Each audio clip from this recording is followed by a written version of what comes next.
ফারিস্তাগণ তার কদমের নিচে আপনার নূর ভর বিছিয়ে দেয়। জোরে বলি সুবহানাল্লাহ।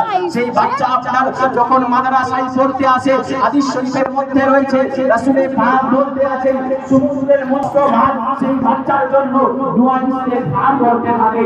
আপনার যখন কোনো বাচ্চা মাদ্রাসায় পড়তে আসে তার জন্য যত টিকা রয়েছে সবাই নিজের ঘরে তার জন্য দোয়া করতে থাকে। জোরে বলি সুবহানাল্লাহ। এই বাচ্চা যখন আপনার বাড়িতে আবার খাওয়ার জন্য যাবে, বাচ্চার সঙ্গে ফারিস্তাগণ আপনার বাড়িতে যাবে। সকালবেলায় বাচ্চা আপনার বাড়িতে যাবে, ফারিস্তা আপনার বাড়িতে যাবে। দুপুরের সময় খাওয়ার জন্য বাচ্চা যখন আপনার বাড়িতে যাবে, যখন ফারিস্তাগণ আপনার বাড়িতে যাবে, যখন বাচ্চা সন্ধ্যাবেলায় খাবার জন্য আপনার বাড়িতে যাবে, বাচ্চার সঙ্গে আপনার বাড়িতে যাবে। সকালবেলায় আপনার বাড়িতে ফারিস্তার পদার্পণ হবে, দুপুরবেলায় আপনার বাড়িতে ফারিস্তার নজর পড়বে, সন্ধ্যাবেলায় আপনার বাড়িতে ফারিস্তার নজর আপনার পড়বে।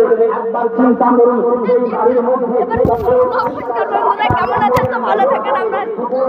আপনার ফারিস্তার রহমতের নজর থাকে, সন্ধ্যাবেলায় আপনার বাড়িতে ফারিস্তার